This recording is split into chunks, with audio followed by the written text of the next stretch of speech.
A single choice can open the door to everything we try to avoid.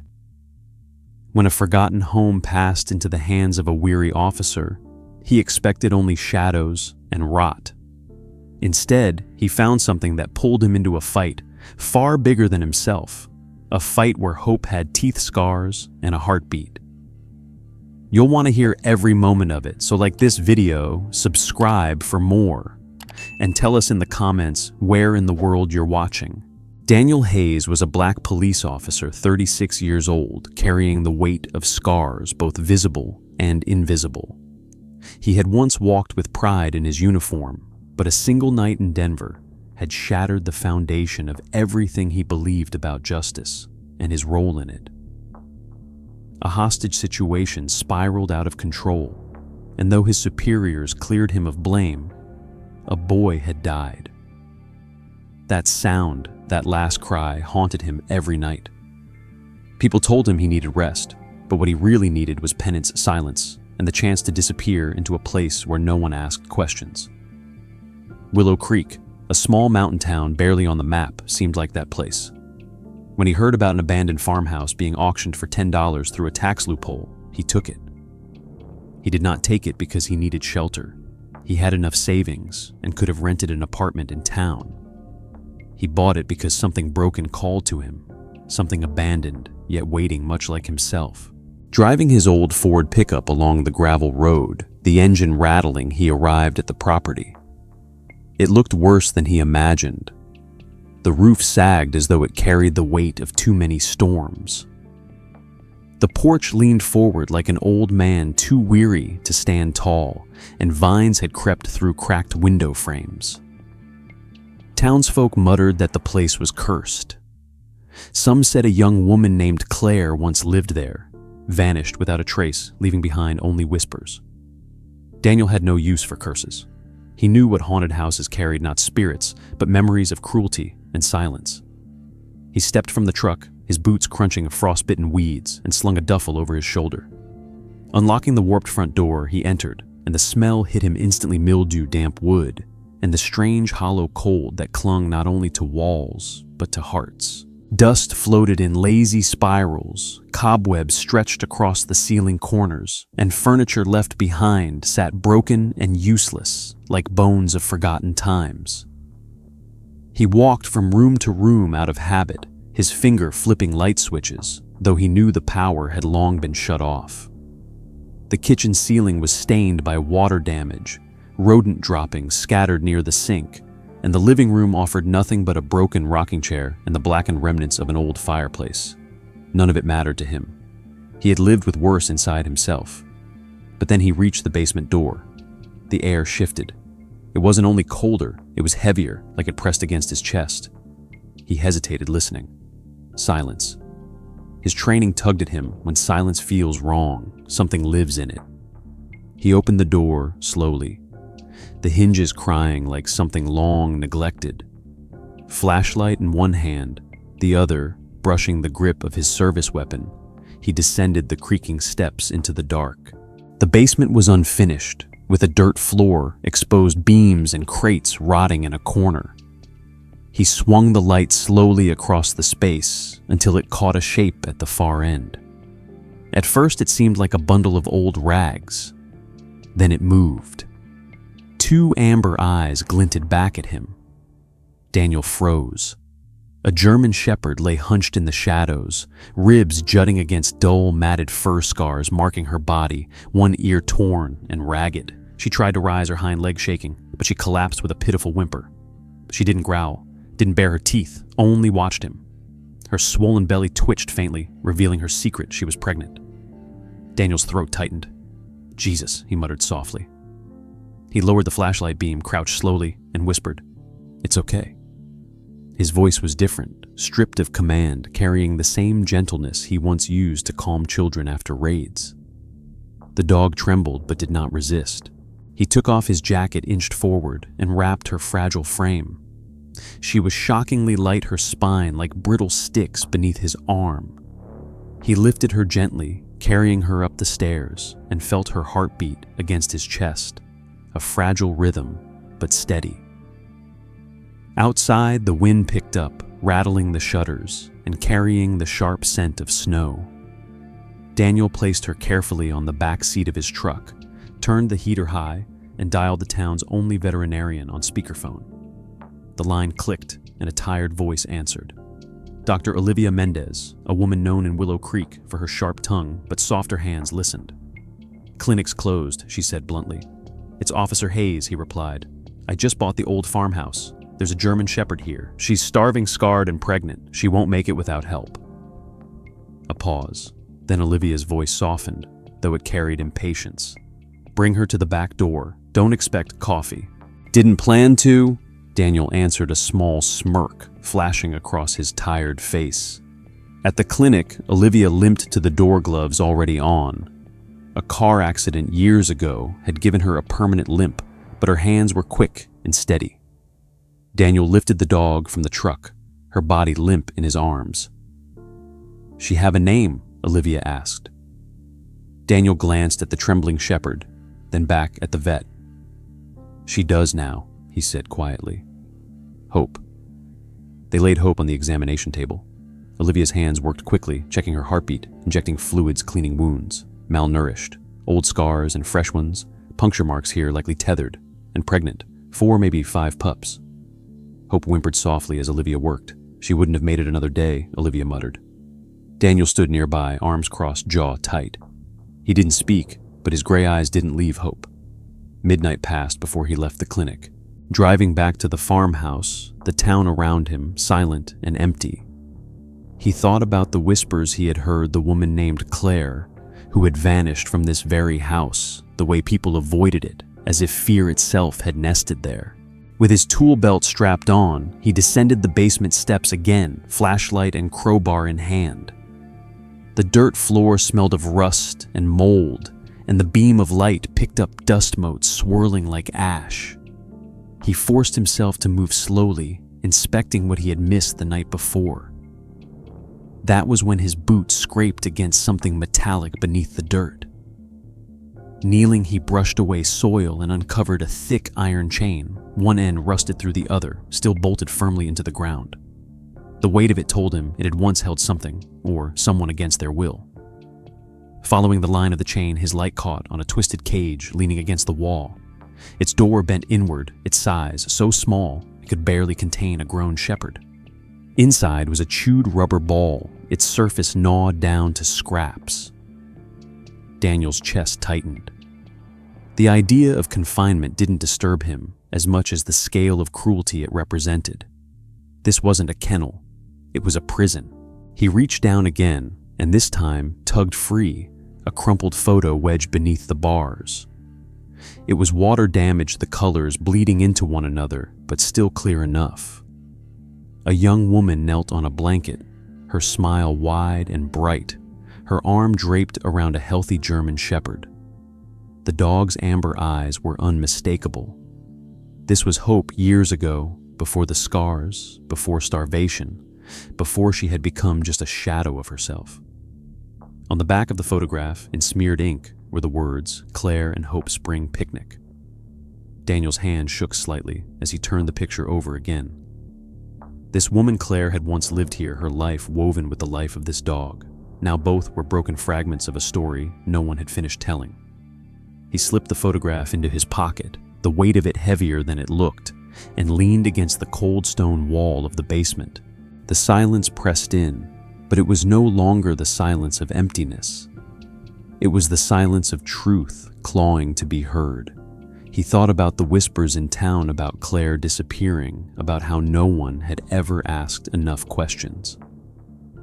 Now her dog had returned battered, but alive, as if to pull the truth back into the light. That night, Daniel sat in the living room, the rocking chair creaking faintly beneath him, the photograph of Claire and Hope resting on the table. He tried not to imagine the laughter that once filled these walls, the warmth of a life abruptly stolen. But imagining was all he could do. The house groaned under the wind, outside its shutters rattling like bones. He lit another candle and closed his eyes. A sudden knock jolted him. Rising, he opened the front door to find an older woman standing stiffly in the cold. She carried a Tupperware container and a scowl. Her silver hair was cropped short, her hands weathered from years of work, her back straight, with the permanence of someone rooted deeply in this place. "Daniel Hayes?" she asked flatly. He nodded, wary. "Name's Martha Dalton.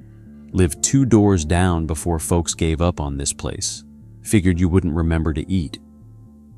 She thrust the container into his hands. He blinked. "Thank you, ma'am. You didn't have to." She shook her head. "Didn't do it for you. Did it for the dog." His eyes sharpened. "You knew her." Martha's face softened just slightly. Everyone knew Claire and that dog. She called her Hope, raised her like family. Claire loved strays, took in anything broken or unwanted. That dog was her heart. Then that man came along, Victor Harlan, smooth talker, said he'd help her start a rescue shelter. Brought in more dogs, sick ones, scared ones. Then the house got locked tight. Claire stopped coming into town. People whispered, but no one went looking. Daniel's grip tightened on the container. What happened to Claire Martha's lips thinned. She vanished. Sheriff said heartbreak, maybe she ran away. But I know better. That girl wouldn't leave without her dog. She wouldn't leave Hope. Something bad happened here, and no one wanted to see it. Her eyes flicked to the photograph on the table inside, and then to Daniel's face. If you found that dog again, then you found the truth waiting to be told. Don't ignore it. She turned and walked away, her boots crunching in the frost, leaving Daniel standing in the doorway with more questions than answers. Back inside, he set down the food she had given him, untouched, and returned to the basement with his flashlight. He pressed the beam along the back wall where the boards didn't match the other's nails, newer wood, less rotten. Raising the crowbar, he pried one board loose, then another, until behind them a sheet of cement appeared. Running his hand across it, he found the outline of a door sealed into place, rusted metal hinges barely visible beneath layers of grime. His pulse quickened as he shoved against it. The door creaked, groaned, and then shifted open an inch, releasing a draft of stale, suffocating air that smelled of mildew and something older, something darker. His chest tightened. He pushed harder, the door opening a little wider, the dark inside reaching back toward him. He raised the flashlight and peered into the gap. The concrete walls inside glistened with dampness. He could make out the shapes of cages lined against one side, small, and rusted, their chains still dangling. Claw marks scored the far wall, deep gouges that told of desperation and fury. The beam of his light cut through the small room, revealing bare concrete walls slick with moisture. A single bulb socket dangling from the ceiling, long since dead, and rows of cages lined along one wall. They were small. Too small for any dog to have lived in comfortably. Their rusted bars bent in places, chains still dangling from the doors like remnants of a prison. The floor bore deep scratches, long grooves carved into the cement, as if claws had raked it in blind desperation. Daniel crouched, his hand hovering over one set of claw marks that ran almost to the height of his chest. Whatever had been here had fought hard to escape, and the walls still carried the echoes of that struggle. He thought of Hope lying at the clinic with her fragile body and unborn pups, and he imagined her trapped in here years ago, fighting for air, for space, for life. His throat tightened as he muttered, "You remembered this place. That's why you hid in the basement. You came back because someone needed to see it." He lifted his flashlight and moved further inside the beam, landing on a rusted feeding trough in the corner, its surface stained with old residue that made his gut clench. This was no shelter. It was a chamber of suffering, a place built for control and cruelty. His foot struck something hollow, and he bent down, picking up a broken leather collar with faded letters scratched into the metal tag. They were hard to read, but after squinting, he made out the name Gracie. Daniel's heart pounded. Hope had once been called Gracie, and Claire had written that name lovingly on the back of the photo he found. The connection tightened like a knot in his chest. Hope was not just any dog. She was a survivor of whatever nightmare had unfolded in this house, a living witness who had carried the scars in silence. Daniel stuffed the collar into his jacket pocket, his eyes scanning the walls again when a sound startled him. It was soft to shuffle behind him, and he turned swiftly, flashlight cutting across the doorway. The beam caught a figure, Hope herself, bandaged, and trembling, her ribs still visible under her coat, standing at the entrance with her amber eyes wide and haunted. She had slipped from the clinic, her instincts leading her back to the place that had scarred her most. She whined low, her body trembling as her gaze locked on the cages. Daniel dropped to one knee, reaching his hand toward her. "It's okay, girl," he whispered, though he knew it wasn't. Her entire body shook as she took a cautious step forward, nose twitching, then stopped at the threshold. Her tail tucked tight, ears flat. She let out a sound that wasn't quite a bark and wasn't quite a cry, something that carried grief and memory at once. Daniel placed his hand on her back as she pressed against his leg, the touch grounding her even as she refused to enter the room fully. He didn't force her. Instead, he stood with her, letting the silence weigh heavy until it became unbearable. Finally, he pulled the door closed, sealing away the ghosts for now. Carrying Hope back up the stairs, he realized the depth of the truth he had just uncovered. She had not simply survived neglect. She had survived imprisonment, cruelty, and the disappearance of the woman who had loved her. That night, Daniel couldn't sleep. He lit candles in the living room, the flames flickering across cracked walls as he sat at the table with the photograph of Claire and Hope, the broken collar, and his thoughts circling like vultures. He remembered Martha Dalton's words about Victor Harlan, the drifter, who had swept into Claire's life with promises of rescue shelters and left only silence behind. He pictured Claire kneeling in the photograph, laughing alive, then vanishing as though swallowed by the walls of the very house he now owned. Hope had carried her memory back into the light, and Daniel knew this was no coincidence. Something inside him stirred a sense of duty he thought had died in Denver when the boy had slipped through his hands. This was different, yet the same. Someone had to stand for the voiceless, for those who had no strength left to fight. Daniel didn't know why fate had chosen him, but as he looked at Hope curled tightly on a blanket by the fire, he knew he had already accepted it. The house groaned again under the winter wind, and Daniel found himself whispering to the shadows, "I'll finish this story. For her. For you." The following morning, he woke to a thin layer of frost on the windows and the sound of Hope's soft whine. She stood by the front door, her body tense, her nose pointed toward the woods behind the property. Daniel poured coffee into a mug and stepped outside, the mist still clinging low to the ground. He followed her gaze toward the tree line, a sense of being watched crawling up his spine. Whoever had done this, whoever had built that room, had left their mark, not just on the house, but on the land. The farmhouse was not cursed. It was haunted by cruelty, and now that cruelty was stirring again. Daniel rubbed Hope's head, then whispered, "We're not done, not yet." Daniel Hayes sat at the table, the photograph of Claire and Hope spread beside the broken collar and the scraps of rusted chain he had pulled from the basement. He had spent the entire day thinking about the hidden room, about the claw marks, about the way Hope had trembled, but still returned guided by some instinct that tethered her to that past. He could not escape the thought that the house had not simply been abandoned. It had been silenced, covered up, left to rot, because no one dared to uncover what it really held. He had promised himself he would finish the story, but now the storm outside seemed like a warning, reminding him that promises carry costs. Hope lay on a blanket near the fire, her sides rising and falling, her ears twitching with every thunderclap. Her bandages had been changed, and the color in her eyes was brighter, but when she dreamed, her paws twitched, and her throat rumbled with low, broken whines. Daniel crouched beside her and whispered, "You remembered.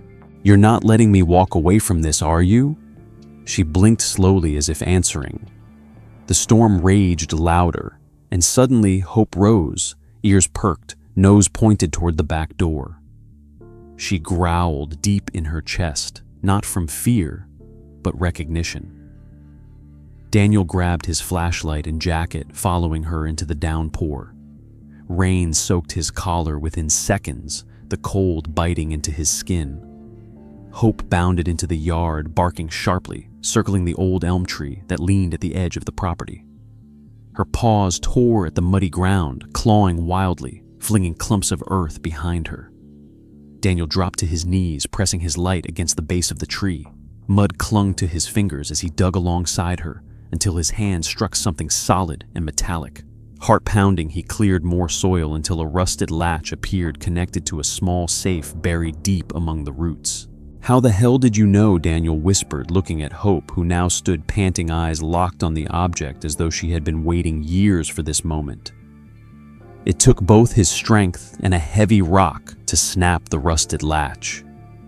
With a reluctant groan, the safe creaked open, revealing bundles of plastic-sealed documents and a small USB stick wrapped in cloth. Daniel carried everything back inside, laying it out on the coffee table under the flickering candlelight. Hope curled close to his side, her eyes never leaving the files. He peeled open one sleeve, flipping through photographs that made his blood boil. Dogs trapped in filthy cages, bleeding paws pressed against wire eyes hollow with despair. Intake lists cataloged them with microchip numbers, some with red slashes through their entries. At the top of one folder was a stamped title, Project Orion Live Export Inventory. Daniel's stomach turned as he realized this was no simple case of neglect. This was organized, industrialized cruelty animals treated like commodities, traded, exported, disposed of. And then he found a photo that froze him. Victor Harlan stood beside a truck loaded with cages, his smile wide, his eyes sharp, his presence smug. The same name Martha Dalton had warned him about. In another sleeve, Daniel found handwritten lists, locations marked with vague codes, and one entry circled several times. Claire transfer delayed, still problematic. He sat back heavily, running his hand over his face. Claire had not simply vanished. She had been caught up in this operation, possibly silenced, because she knew too much. Hope had survived, but Claire had not returned. The storm outside hammered against the glass, but it could not drown out the truth now spilling into the open. Daniel packed the documents carefully into a plastic satchel, every nerve in his body on edge. He could not go to the sheriff. If this had been buried for years, then someone in town had looked away, or worse, had helped cover it up. He needed someone who would believe him without compromise, someone who could investigate without strings. That meant Deputy Rosa Martinez. She was younger, sharp-eyed, the kind of officer who had earned a reputation for asking the questions no one else wanted to hear. Daniel had met her only a few times, but even in those brief encounters, he had seen the steel in her spine. He scribbled a message on his phone. "Need to show you something, not over text. Urgent." Within minutes, her reply came: Lucy's Diner. 30 minutes. Booth in the back. Daniel glanced at Hope, who rested her head on her paws, her body trembling as if she too felt the storm inside the house. He brushed her fur and whispered, "You brought me here for a reason. I'll finish this." He tucked the satchel under his arm, locked the farmhouse, and drove through the storm into town, the wipers fighting to clear the windshield thunder, following him all the way. At Lucy's Diner, nearly empty at that hour, Rosa sat waiting with 2 steaming coffees. She looked up, her dark eyes sharp but curious, and gestured for him to sit. He slid into the booth, set the satchel on the table, and opened it without a word. For several minutes, Rosa flipped through the photographs and lists in silence, her jaw tightening, her breath slowing. Finally, she looked up. "These look real." "They are," Daniel replied, his voice low. "Hope found the safe. She led me to it." Rosa arched a brow. "Hope the dog," Daniel said. "German Shepherd. She was here before. She's the only witness I've got." Rosa tapped one of the pages with her finger. "Victor Harlan. I haven't heard that name in a while, but I know it. DEA flagged him years ago for shady contracts in Mexico. He slipped away every time. Exported animals for labs for fighting rings. Nothing stuck. Daniel's grip tightened on his coffee cup. Claire Kane, the woman who disappeared. She was trying to expose this wasn't she. Rosa nodded slowly. I took a call from her once before she vanished. She said dogs were being recycled, chipped, traded like numbers. When I followed up, the report said she had a breakdown and went to relatives. Victor told the story. No one questioned it. Daniel leaned forward, his voice sharp. She didn't leave. She was silenced, and Hope survived it. We're in it now, girl. No turning back. Together they entered the house, the floorboards creaking under their weight, the photograph of Claire and the broken collar still on the table where he had left them. He poured coffee, but his eyes kept darting toward the woods beyond the back window.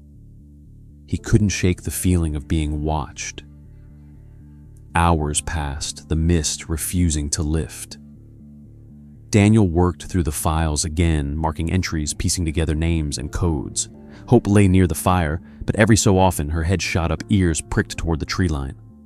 Just after noon, she growled low, rising stiffly to her feet. Daniel froze. Her body tensed, tail-stiff gaze fixed on the yard. Then she bolted for the back door, barking sharp and urgent. Daniel grabbed his revolver and flashlight, heart pounding, and followed her out into the cold. She darted across the muddy yard and leapt the fence, racing toward the shadows of the woods. Daniel sprinted after her, his boots slipping in the wet earth, the cold air burning his lungs. Branches whipped at his arms as he pushed into the brush, Hope's barks leading him forward. Then he saw movement. A tall man in a black jacket, broad shoulders face, obscured by a hood, sprinting through the undergrowth. Hope lunged and clamped down on his calf, dragging him to the ground with a grunt. The man cursed, swinging a metal wrench at her side. The blow landed with a sickening thud, and Hope yelped, but she refused to let go, her jaws locked tight. Daniel raised his revolver and shouted, "Freeze!" The man kicked violently, tearing free, and scrambled to his feet, limping hard but moving fast. Daniel fired a warning shot into the air, but the man vanished into the shadows, swallowed by the trees. Breathing hard, Daniel dropped beside Hope, running his hands over her side. Blood trickled from a shallow cut just below her ribs, but she wagged her tail faintly, her eyes still sharp and determined. He whispered, voice shaking, "You saved me again. You warned me." Carrying her back to the house, he cleaned the wound with trembling hands, the sting of guilt cutting deeper than the injury. Whoever that man was, he hadn't come for copper piping or forgotten treasures. He had come for the truth Daniel had uncovered. He had come for silence. That night, Daniel sat by the fire, Hope's head resting on his lap, his revolver laid on the table beside the satchel of evidence. He couldn't escape the thought that someone had been watching him ever since he unearthed the safe. Someone knew that Hope had led him to the buried files, and they weren't willing to let him hold on to them. His mind spun back to Rosa's warning. If this had been hidden for years, someone powerful had allowed it to rot. He was not just fighting Victor Harlan. He was fighting the silence of an entire system that had looked away. The farmhouse no longer felt cursed. It felt hunted. Daniel knew he couldn't do this alone. He needed more than Rosa's quiet support. He needed others who had felt the same wounds, who had lost, as Claire had, who had been left behind like Hope. His thoughts turned to the little boy he had seen once at the farmer's market, the freckled child with fiery red hair handing out flyers for his missing cat. The boy's name was Sammy Parker. Daniel remembered how his mother had vanished months ago, a woman known for volunteering at the local shelter. Daniel's chest tightened. What if she had been part of this? What if she, like Claire, had stepped too close to Victor's lies? The files might hold her name. Daniel pulled them open again, flipping until his breath caught. There it was, scrawled in faded ink on an intake sheet, Karen Parker, linked to a transfer file marked warehouse outside Echo Ridge. No destination recorded. His gut twisted as he imagined the boy waiting each day, hoping for his mother, while her name had been reduced to a line on a smudged report. Daniel whispered to himself, "It's all connected. Claire, Hope, Karen, Victor." He slammed the folder shut and stared into the fire. Hope stirred, nudging his hand with her nose as if to remind him that he wasn't alone. He rubbed her ears and whispered, "We'll find her too." Sleep didn't come easily. Every creak of the old house made his hand twitch toward the revolver. Every rustle outside felt like a shadow creeping closer. He dreamed of the hidden room of cages clanging shut, of dogs crying in the dark.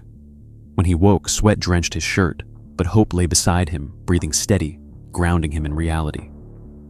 At sunrise, he walked the perimeter of the property, scanning for footprints, for signs of intrusion. The mud bore faint impressions where the man had fled, prints heading into the woods and fading into the undergrowth. Whoever he was, he knew the land well. Daniel felt the old instincts from his days in Denver stirring again, the training, the discipline, the vigilance. But this wasn't about criminals in alleys or hostage takers in city buildings. This was about something deeper, a cruelty that had taken root in silence, fed by fear and apathy. As the day stretched, Daniel wrote down everything, each detail about the attack, the documents, the hidden room, Martha's warning. He compiled it into a journal, knowing that if anything happened to him, the truth could not vanish with him. He whispered to her again and again, reassuring her, though his own heart raced with the memory of the man's shadow vanishing into the woods. Whoever that was, he had not come to steal or scare. He had come to make sure the truth stayed buried. Daniel could feel it in his bones that the danger had only just begun. But as the night deepened, another storm stirred inside the house, one far more intimate and urgent than the threats outside. Hope shifted restlessly, her body trembling in a way Daniel had not seen before. Her breaths came faster, her whines sharper, and she pawed at the blankets as though searching for a place to hide. At first, Daniel thought it was the wound, but then he saw her belly tighten, the muscles rippling beneath her skin. His stomach dropped. She wasn't just wounded, she was in labor. The storm outside had ended, but now another storm would demand his strength. He gathered every blanket he could find, lining a corner of the living room with towels, water, and the flashlight. Kneeling beside her, he whispered, "I've got you, girl. You've survived everything else. You can do this too." She whimpered, her eyes wide and vulnerable in a way he had never seen, but she did not push him away. She trusted him. Hours stretched as the labor overtook her body, each contraction racking her frame, each whine piercing the silence of the old house. Daniel guided her through it with steady hands, speaking to her in low tones, reminding her she was safe, she was not alone. The first pup came small, slick, motionless at first, and for a terrifying heartbeat, Daniel thought it was already lost. He rubbed it with the towel, whispering, pleading, until finally a tiny gasp broke the air. He placed it near Hope's muzzle, and she licked it frantically, pulling it to her belly. One became 2, then 3, then 4. Each one brought Daniel's heart closer to breaking with both relief and sorrow. He had seen too much death to trust life, but here in the hollow of this cursed farmhouse, life chose to arrive anyway. By the time the 6th pup slipped into the world, Daniel was soaked with sweat, his arms aching, his heart raw. Hope lay trembling, but proud, licking each of her newborns clean, nudging them against her swollen belly until their squeaks filled the room like fragile bells. Daniel sat back against the wall, and tears burning his eyes, watching the sight unfold. He had not cried in years, not even when the boy died in Denver. But now he wept silently as the pups squirmed and pressed closer to their mother, each one a miracle that defied the cruelty of the past. Hope, the dog who had known cages and chains, had given birth to proof that darkness cannot kill everything. He whispered hoarsely, "You did it, girl. You turned pain into life." For hours he sat there watching over them, feeding the fire, keeping the room warm. Every squeak, every twitch, every tiny paw that pressed against Hope's belly reminded him why this fight mattered. It wasn't just about Claire or Karen or even Hope herself. It was about what survived after cruelty, about protecting what deserved to live. When dawn came pale and thin through the broken windows, Daniel brewed coffee with trembling hands and stepped onto the porch for air. The mist had returned the forest quiet, but his eyes scanned the tree line instinctively. Somewhere out there, men like Victor Harlan still believed they could decide which lives mattered and which could be discarded. He sipped the bitter coffee and whispered, "Not anymore, not while I'm here." Later that morning, he called Rosa, his voice rough with exhaustion. She had the pups, he told her. There was a pause, then Rosa said softly, "That's good news. That's more than good news, Daniel. That's hope." But Daniel's tone grew serious. "We need more than good news. We need answers. These files, they're not just records. They're maps. And if Karen Parker's name is in here, then a boy in this town is still waiting for a mother who may not be gone at all. We can't leave this to chance." Rosa agreed, promising to meet him again later in the day with her laptop to examine the USB stick. Daniel hung up, staring at the small device wrapped in cloth. He knew the key to unraveling everything was inside it, but the thought of plugging it in filled him with dread. Because once the truth spilled out, there would be no stopping the storm it would bring. Returning to the living room, Daniel knelt beside Hope. She lay curled protectively around her pups, her breathing shallow but calm now, her eyes half closed but aware. He scratched behind her ear gently and whispered, "We'll finish this. For them, for you, for the ones who didn't make it." The fire crackled softly, and for the first time in the house's long history, warmth spread into every corner, not from sunlight or laughter, but from the fragile sound of new life. Daniel sat there until sleep finally claimed him, his hand still resting on Hope's fur, his mind replaying the cries of the newborn pups like a lullaby written against the darkness. 6 small lives had entered the world, mewling into silence and shadow, and he had been there to help guide them. He sat up slowly, rubbed his eyes, and looked at Hope curled tightly around her pups, her body trembling with both exhaustion and the fierce instinct of a mother who had survived too much to let them go without a fight. Daniel thought about the files again, about the names scrawled in faded ink, about Karen Parker's entry, marked without destination, and about Claire's name with transfer delayed, circled over and over. He thought about Rosa promising to dig deeper, and about the man who had come from the woods to silence him.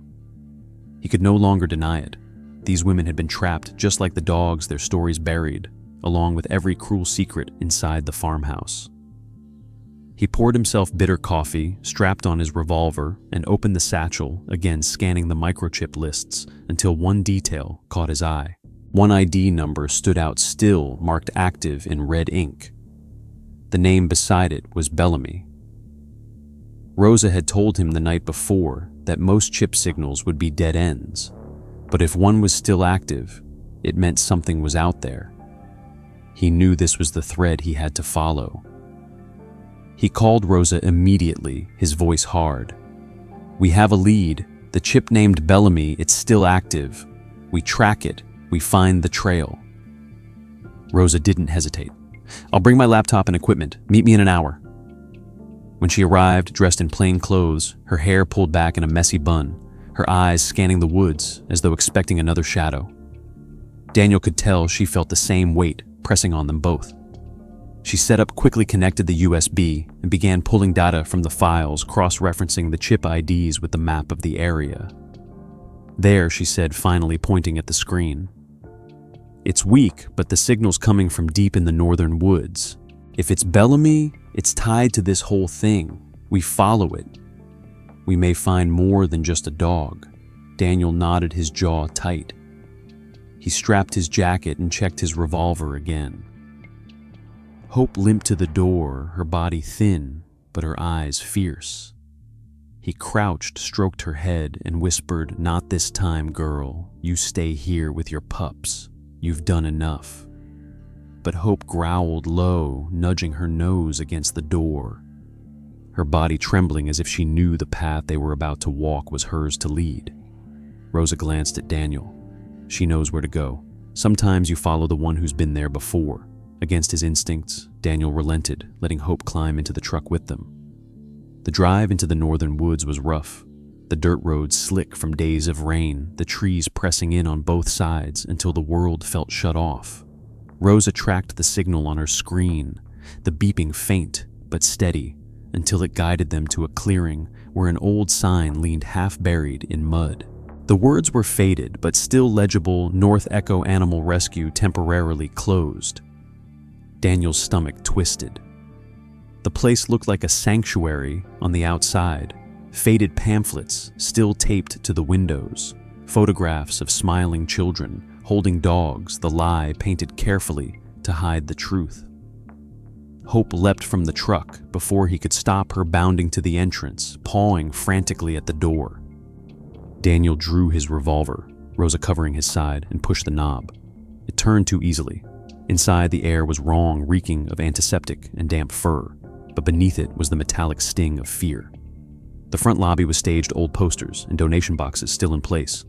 But down the main hall, cages lined the walls, most empty, some filled with shredded bedding, all marked with claw scratches deeper than wood should hold. Daniel's grip tightened as he whispered, "This isn't abandoned. It's scrubbed clean."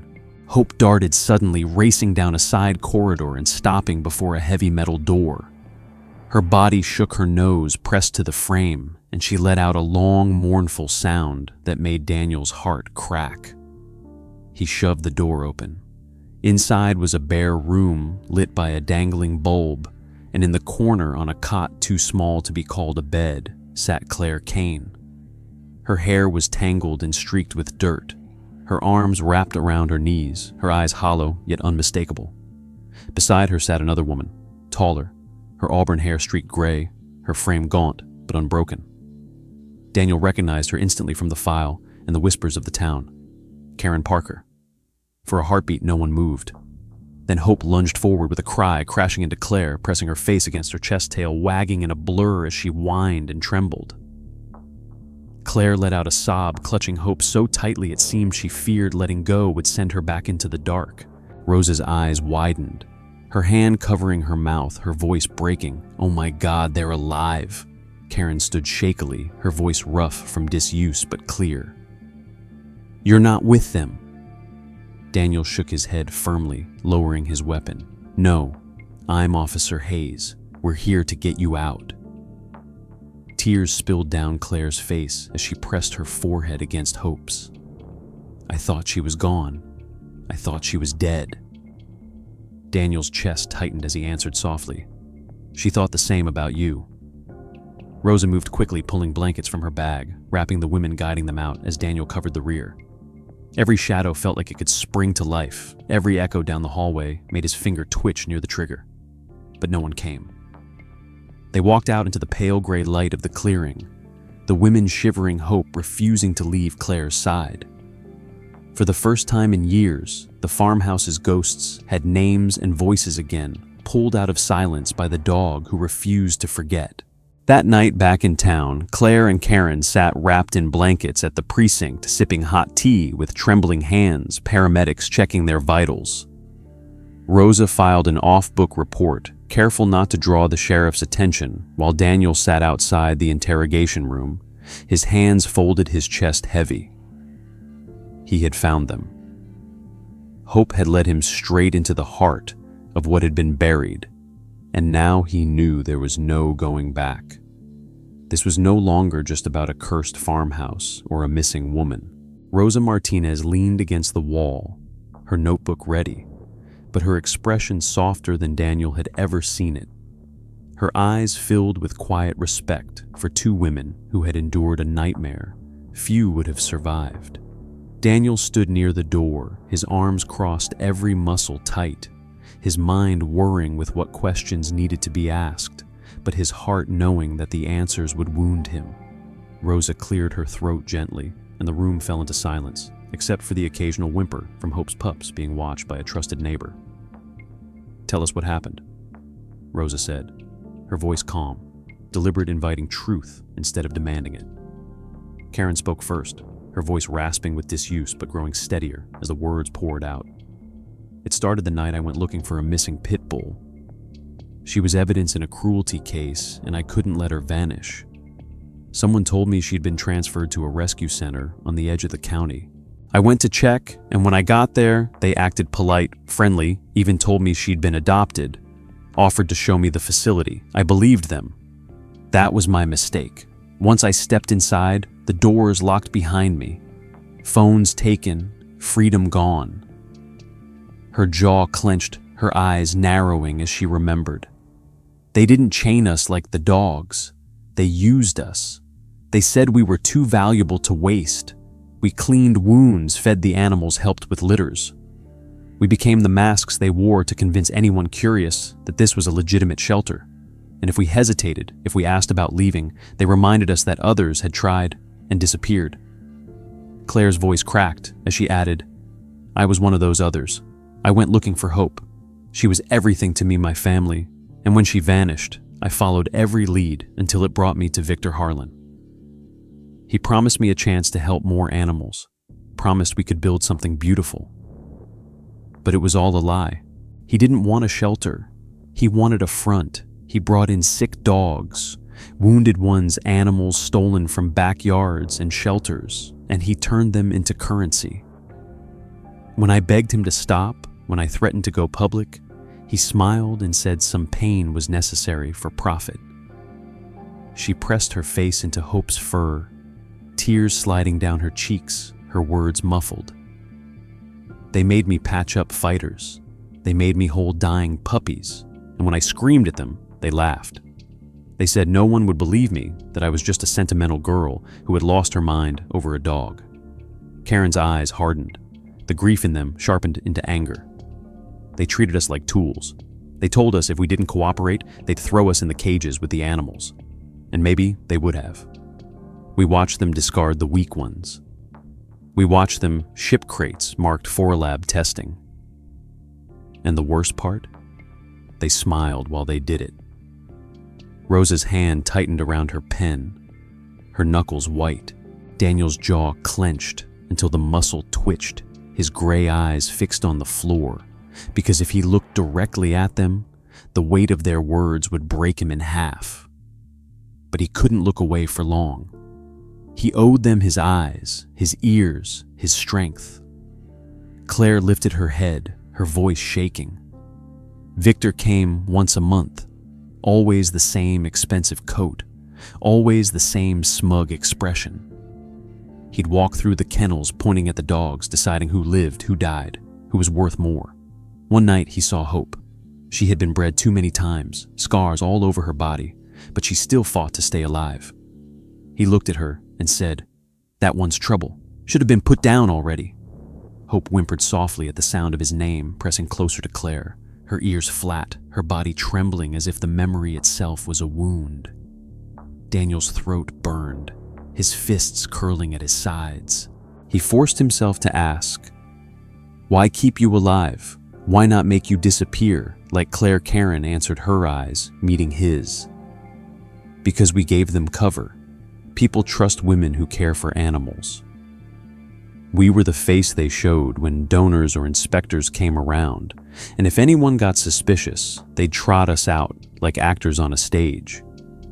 They didn't hurt us, not with fists, but they broke us in other ways. They took our voices, our freedom, our hope." Claire added her hand, stroking Hope's head. "The only reason I didn't give up was because I believed Hope was still out there. Somehow, some way I believed she would survive. And she did. She came back for me." Silence hung heavy after her words. Rosa finally set down her pen, her voice quiet but firm. "We'll get this on record, but not through the sheriff. If Victor has been untouchable this long, someone has been protecting him. We'll go federal if we have to." Daniel stepped forward, his voice low but unyielding. "No matter what it takes, we'll finish this. You're not alone anymore. And neither is she." He nodded toward Hope, who lifted her head proudly, her eyes burning with something fiercer than pain. That night, after hours of testimony and whispered reassurances, Daniel stepped outside the precinct into the cold night air. The stars were hidden by clouds, the street lamps buzzing faintly, but he felt the weight of something shifting. Two women had walked back into the world that had assumed them dead. Their words were weapons now sharper than any chain, more powerful than any cage. And behind them stood a dog who had carried the memory of every wound and every injustice back into the light. The courthouse in Cedar Grove loomed like a monument to forgotten promises, its cracked white pillars standing against the morning sky, its marble steps worn smooth by decades of footsteps that had sought justice but often left with silence. On this day, the silence would break. Daniel Hayes walked steadily up the steps, his storm gray eyes hard, his hand gripping the leash that connected him to hope. The German shepherd walked at his side with her scarred ear bent, her gait still marked by the limp of old wounds, but her posture was noble. Her head held high, as if she understood this moment belonged as much to her as to the humans gathered. Behind them trotted 6 small pups, tails wagging nervously, each one living proof that out of cruelty, life could still rise. People gasped as they saw the procession cameras flashing, reporters shoving microphones forward, but Daniel ignored them. All his jaw set, his heart pounding, not with fear, but with something sharper, a sense that every step he took was guided by the lives that had been lost in silence. Rosa Martinez flanked him.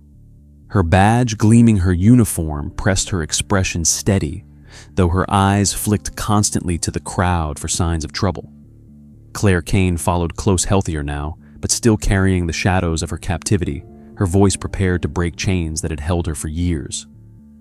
Beside her walked Karen Parker, taller, leaner, her auburn hair streaked with gray, her face etched with both sorrow and fury, and her son Sammy clutching her hand tightly, his eyes wide as though the world had suddenly grown too big, but his heart refusing to let go of the mother he had once thought lost forever.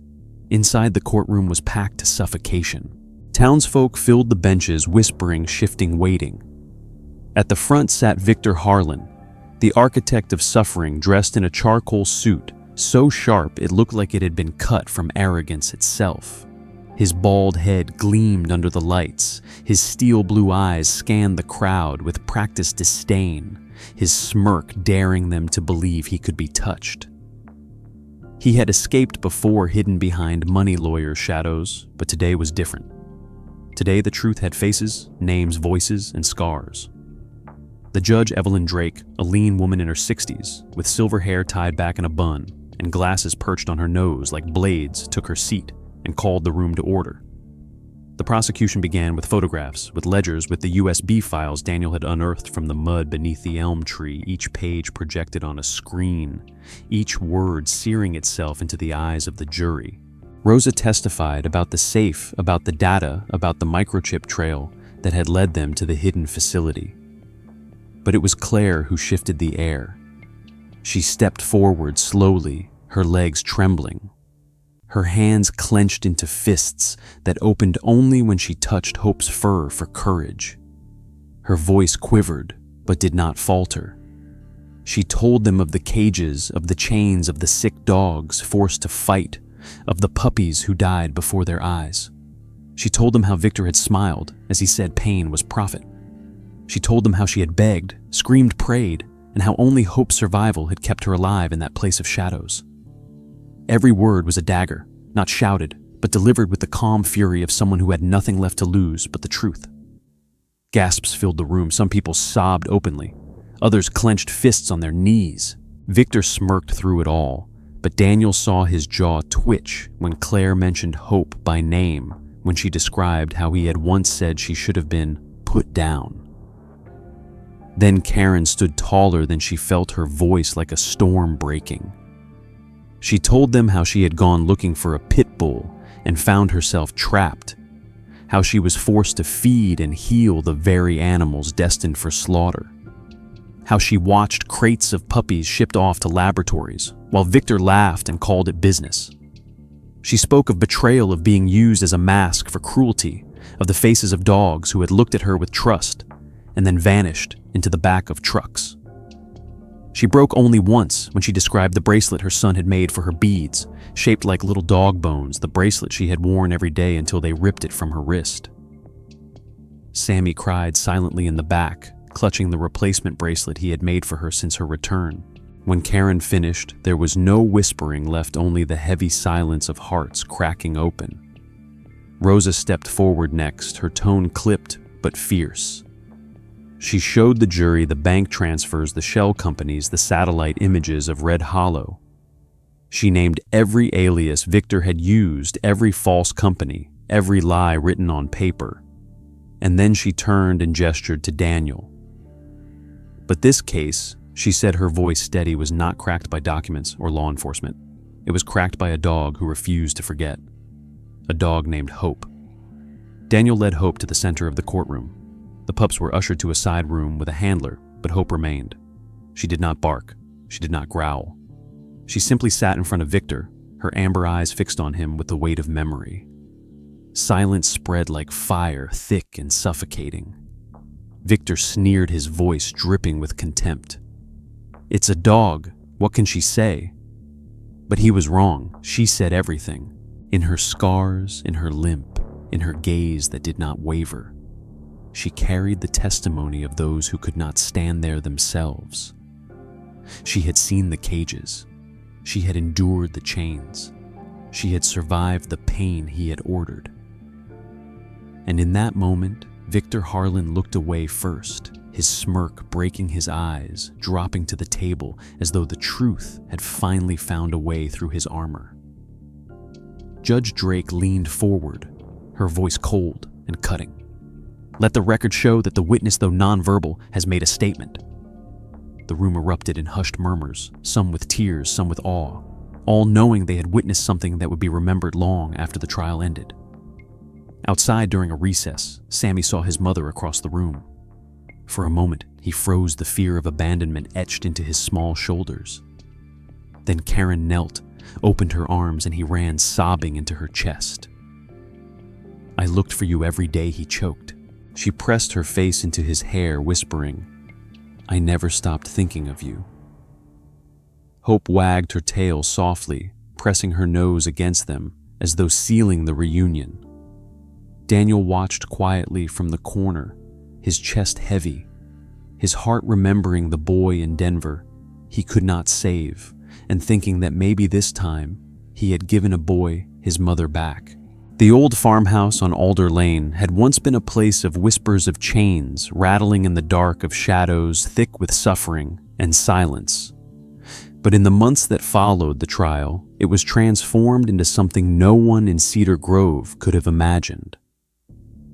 Daniel Hayes stood on the porch one bright spring morning, the siding now painted sage green, the trim crisp and white, the flower boxes bursting with daisies and marigolds that danced in the breeze. A new wooden sign hung above the porch, carved by hand and polished with care, and it bore only 2 words that carried the weight of everything they had endured: Grace House.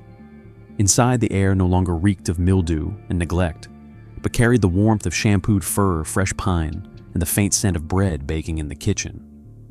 The halls were lined with handmade dog beds, shelves stocked with food and supplies, and photographs of rescues, adoptions, and smiling families. It was no longer a house of silence, but a home of voices, laughter, and healing. Daniel leaned on the doorway, his dark jacket worn, but his shoulders lighter than they had been in years, his storm gray eyes softened by something close to peace. Hope lay on the grass in the center of the yard, her once weak body now strong, her sable and silver coat brushed to a shine, her head lifted with quiet dignity. Her 6 puppies tumbled around her, now almost grown, each carrying scars of their own, but each alive and playful, barking and yipping as children from the town played alongside them. One of those children was Sammy Parker, his freckled face bright with laughter as he chased the smallest pup with the crooked tail, the pup that had become his. He wore a little badge that read Junior Caretaker, his mother Karen watching nearby with tears in her eyes as she handed out pamphlets and directed volunteers. She looked stronger than she had in months, her auburn hair streaked with gray, but her posture proud, her voice clear, as she told newcomers that they were standing in a place built not by luck, but by survival. Claire Kane stood beside Daniel, her hair tied back her overalls smudged with paw prints as she cradled a shepherd mix that had just been rescued from the roadside. She laughed softly as the dog licked her cheek, and for the first time in years, her laughter sounded free. She looked at Daniel and said quietly, "I never thought I'd see this again, a place where they're safe." Daniel nodded, his voice low but firm. "You gave them hope, and hope gave us everything else." Rosa Martinez walked up the path, her badge glinting in the sun, though she had traded her pressed uniform for a simple tan jacket and jeans. She smiled as she watched the scene, though her eyes still scanned the edges of the property, because vigilance never died. "You built something here," she said to Daniel. "Not just walls and kennels. You built trust again." Daniel shook his head slightly. "No, she built it." He looked toward Hope, whose bent ear flicked lazily as she watched her pups play. "I just followed where she led." The dedication ceremony began as townsfolk gathered teachers, farmers, shopkeepers, children, and elders. Even the mayor, a plump man once skeptical of animals, stepped forward to present a check and stammer his thanks. On a small stage, Rosa took the microphone, her voice carrying steady across the crowd. "We often hear stories of heroes in uniform," she said, glancing at Daniel. "But today we honor a hero in fur. A survivor who carried the weight of silence and refused to let it stay buried. Today, Grace House stands because of a dog who never gave up." Applause broke out, not loud, but long, steady, heartfelt people wiping their eyes, hugging one another, understanding that what they were witnessing was not just the opening of a shelter, but the rewriting of a story that had once ended in chains. Daniel crouched beside Hope as the clapping echoed, scratching behind her ear, his voice quiet enough for only her to hear. "You did this. You turned their cruelty into a reason for us to fight. You carried me out of my own darkness, and now every life that finds shelter here carries your name." As the sun sank lower, lanterns were lit across the yard, casting golden light over faces warmed by something deeper than comfort. Karen lit candles in the windows, Claire painted the last letters on the kennels named Hope Lane Mercy Row, and Justice Run and Sammy sat with his pup on the steps, his small hand resting on the dog's back, as if he had finally found the stability he had lost. Hope lay at the center of it all. Her eyes half closed, her body no longer trembling, her heart no longer afraid. She had been born into pain, dragged through chains, beaten down by cruelty, and yet she had carried life back into the world, carried survivors back into the light, carried Daniel himself back into the belief that redemption was possible. And now she rested not because the work was done, but because she had shown them all how to begin. Daniel sat beside her, sipping black coffee, the weight of Denver still somewhere in his bones, but no longer the only truth that defined him. He whispered, "We did it, girl." We finally turned the silence into a voice. She thumped her tail, once her gaze steady, as though she understood. Across the yard, Sammy laughed again, his mother watching him with pride, Claire holding a rescued pup close, Rosa smiling faintly as she scanned the crowd, and Daniel realized that the house once cursed had become a sanctuary of grace. This was more than a rescue. The end.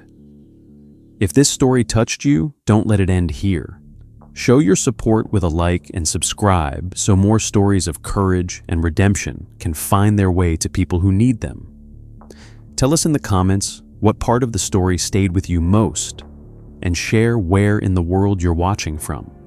Every voice matters. Your thoughts and presence make this community stronger.